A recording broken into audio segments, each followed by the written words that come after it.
मोहतरम हज़रात, मेरा नाम इम्तियाज़ खलील है और मैं भी पेशे से एक जर्नलिस्ट हूँ। बल्कि एक चाइनीज़ कहावत है, once a journalist is always a journalist.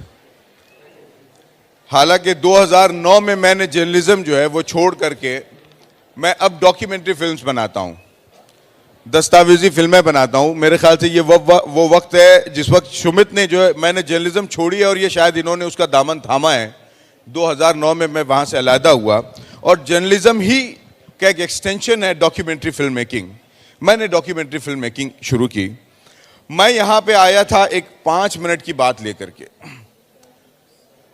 मैं 2007 में एसएससी के रिजल्ट के बाद खबरें तलाश कर रहा था कि कोई खबर हो, कोई अच्छी खबर हो जिसको कवर किया जाए।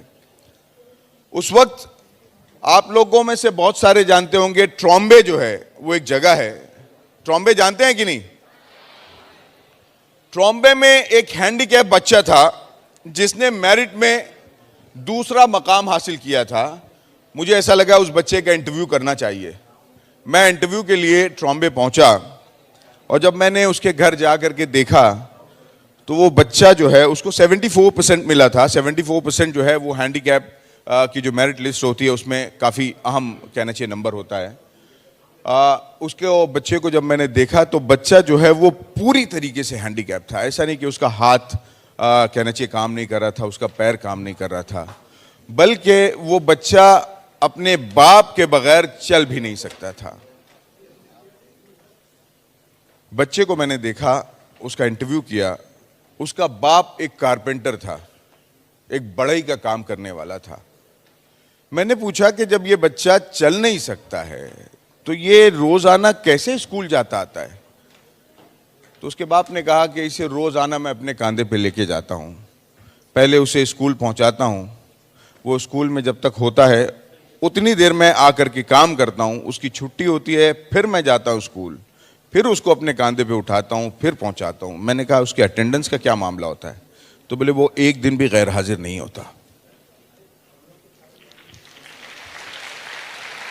अब वो बच्चा जो चल नहीं सकता इसलिए कि उसके दोनों पैर, दोनों हाथ काम नहीं कर सकते, उसका बाप एक विजन लेकर के कि मुझे मेरे बेटे को पढ़ाना है, वो काम करता है।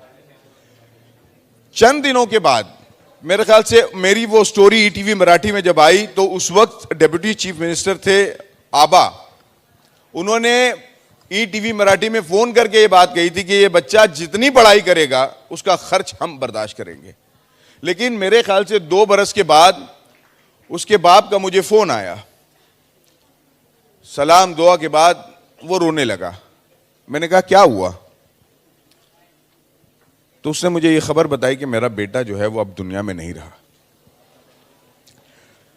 मुझे अफसोस हुआ। मैंने जो ताज़ियत के 2 अल्फाज हो सकते थे वो बयान किए और उसके बाद ये हुआ कि बातों बातों में मैंने पूछा हुआ क्या था उसको।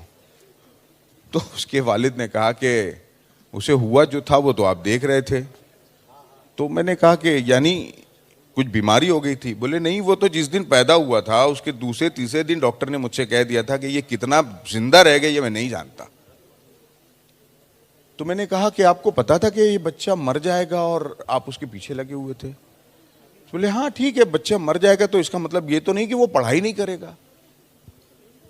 तो मैंने कहा आपको ये भी पता था कि ये 10वीं के बाद? वो बोले वो तो मुझे ये भी नहीं पता था कि वो 2 दिन और जिएगा कि नहीं।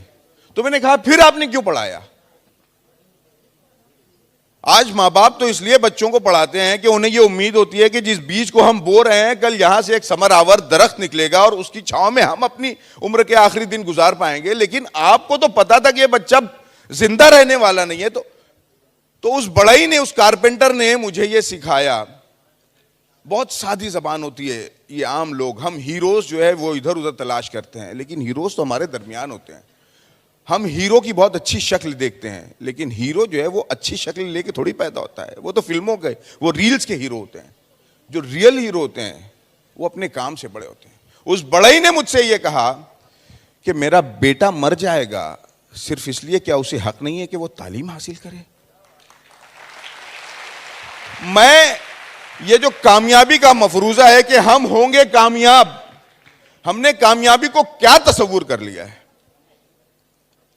आज ये क्यों दौड़ लगी हुई है कि मुझे नीट करना है, मुझे ये करना है, मुझे वो करना है, मुझे ये। मैं कह रहा हूं कि पढ़ना इसलिए है कि पढ़ना है। हम हर सब्जेक्ट को इसलिए क्यों नहीं पढ़ते कि इससे हमें एक नॉलेज मिल रही है। ये भागने वाली रेस जो है ना, ये कामयाबी नहीं है। मुझे लगता है कि हर दिन की कामयाबी, हर दिन जब आप स्कूल जाते हैं, वहां चंद घंटे गुजारने के बाद अगर आप कुछ सीख लेते हैं तो वो असल कामयाबी है। मुझे लगता है जरूर मुसाबकत बहुत जरूरी, कंपटीशन बहुत जरूरी चीज है, लेकिन पूरी जिंदगी कंपटीशन नहीं है साहब। उसमें एक बहुत अहम चीज है इल्म का हुसूल। एक बढ़ई ने मुझे जो इल्म की डिफिनेशन बताई है, यहां बच्चे हैं, टीचर्स हैं, माँ बाप हैं, तालीम असल में यही है।